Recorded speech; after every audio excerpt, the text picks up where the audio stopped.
got my radio, I turn it on. You gotta wait maybe 8 days. It'll heat up, you know. Ready to go. And then there's good news. Ready. Oh, good evening.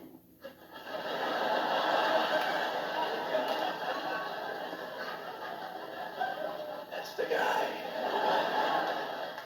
Go ahead, scare me to death. I'm ready. Scare me, man. Come on now. And welcome to Lights Out. Yeah. Go ahead, scare me. I was dumb enough to do whatever the guy said to do on the radio. Turn your lights out. Yeah, all right, yeah. They're out. Go on, scare me to death. I'm ready. Tonight's episode is about a chicken heart. A chicken heart that ate up New York City.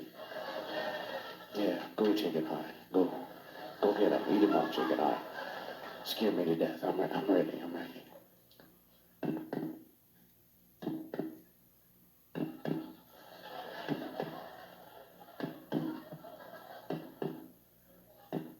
The chicken heart was kept alive in a laboratory in the back.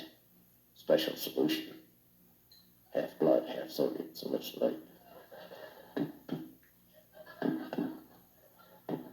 One day, a careless janitor knocked that over.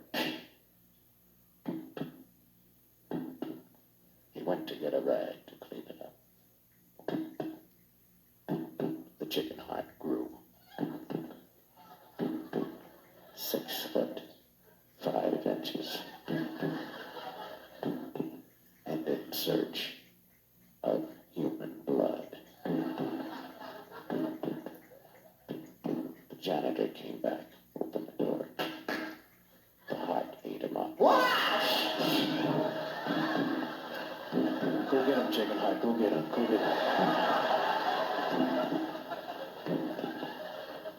It moved out into the hallway. Rang for the elevator. 4th floor. Go get him, chicken heart. Go get him. Moved out into the street. Ate up all the cabs. Beep, beep. The Empire State Building. Ate up the Jersey Turnpike. It's in your home state. It's outside of your door. And it's going to eat you up. Oh, I got my jello. Start smearing it all over the floor. Get out of here, chicken heart. I set the sofa on fire. You won't come near smoking fire and jello. My father came in the house and what's it? What the hell's the sofa doing on fire? Come in the house, the chicken heart's gonna eat you up. Hurry up, okay. What chicken heart are you talking about? The one on the radio. So you idiot, turn it off.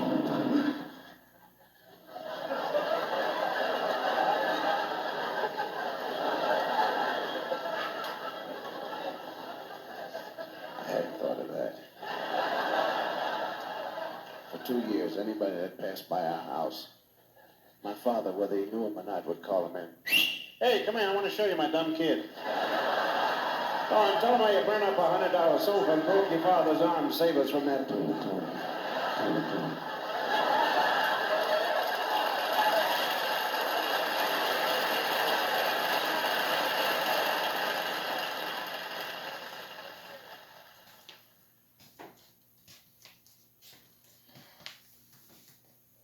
I think the pride of my school days was when I was in shop in junior high school. Shop, yes. I remember we had a nasty shop teacher. That's what we called him, Mr. Nasty. He just didn't like kids at all. And one time I was reading a comic book, not in his class. We had 2 minutes to go before the bell would ring. And he came up, yanked it away from me. You'll get this back at the end of the semester. Why, does it take you that long to read it?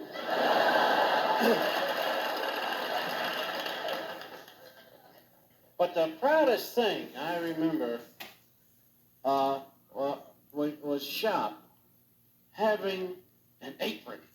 You know the apron they put on you in shop? That gray apron, that meant so much to me because I used to excuse myself and pass by where the girls are cooking. And they thought I was something. I used to have 37 pencils in my apron, you know.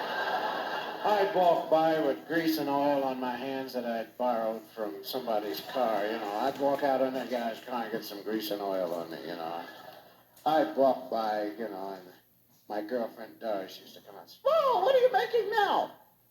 "Oh, yeah, how you doing, Doris?" "What are we making?" "You mean this week?" "Well, this week we're just finishing up a Boeing 707. One of the great lies of our times. You know what else? I could never figure out who made the spigots or the faucets in the schools. The guy couldn't have had you washing your hands in mind when he made them.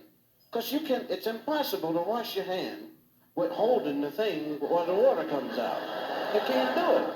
And I spent 3 hours trying to wash my hands, trying to figure out how I could give it a good burst and put both hands under the same time and go like that. And then that soap they give you in a bowl, you gotta have about 12 bowls full before you can get a bubble. Who does all that? Somebody weird, I bet you. You ever had a cold and try and survive the day blowing your nose on those paper towels they keep in there? Why, you can clean your whole lip right off. All the skin can be gone in one day.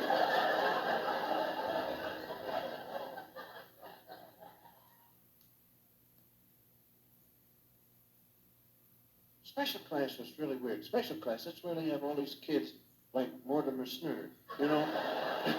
You know, you say the guy, and they're all in the neighborhood, you know every one of them, you know, but they just never get to first grade. From somewhere from kindergarten to the first grade, somebody snatched them. You ask any kid in special class, how'd you get there? I don't know, they just put me there. I was just walking down the street and they yanked me right into the room.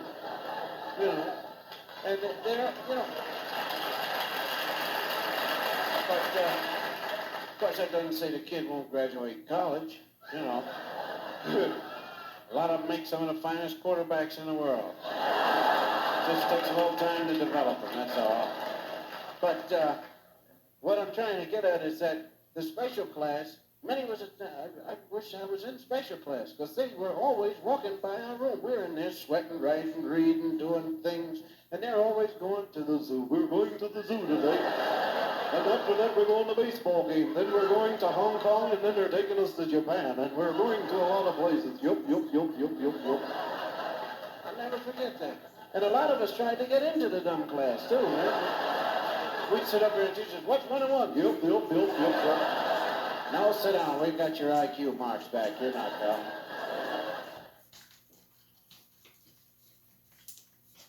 Tell you a story about my boss, Sheldon Leonard. Sheldon Leonard, this is a true story. Sheldon Leonard's the man that hired me for Ice Pride. Brought me up to his office and said, I want you to be a spy. I said, okay. So we signed a contract and the series was a hit. I don't complicate anything, man. So, Sheldon was married a long time ago, probably before there was hair. He's an old bugger. He's really old, dude. And he took his wife on a honeymoon up to Niagara Falls, and this was when Niagara Falls was brand new. They didn't even give you a raincoat or nothing, you know. You just stood there, you got wet, and you came down, you smiled at each other, you know. And he tells this story. He said, it was very cold that day, but the following morning, the sun came out, and it shone brightly. And the temperature went up to 99. So I said to my bride, why don't we take a little dip in this wonderful lake? And his bride looked at us, yes, Sheldon. Yeah, they talk a lot. I believe we he should. And he did. Went forth, put on his bathing suit, his beautiful body, which has since gone bad on him. And he went stepping with his little 4'11" wife. Frankie's beautiful. She's just 4'11". She's built like Reagan's little wife. And he went walking, got to the edge of the lake, and it was 99 out.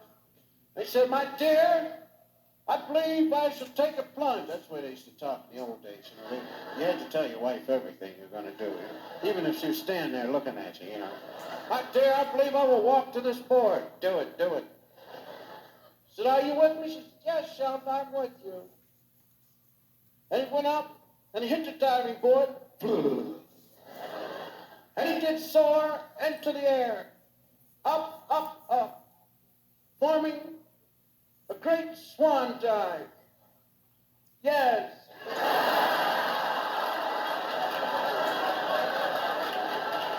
Now, we will pause a second, leave our hero stranded in the air. We'll hold him, don't worry about it. He won't drop, he's still up there.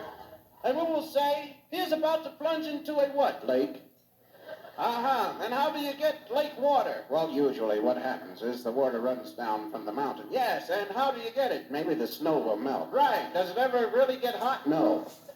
And so he is about to dive into what? 12 degrees. Now we pick up our hero at the peak of his swan. And he is now descending and he's coming down and poosh, he hit the water. And immediately he said, "My body turned into a giant goose pimple. And as I submerged, my eyes would not close because they too wanted to know what had hit them. My body began to drop into a ball. I touched bottom, thank goodness, and pushed up.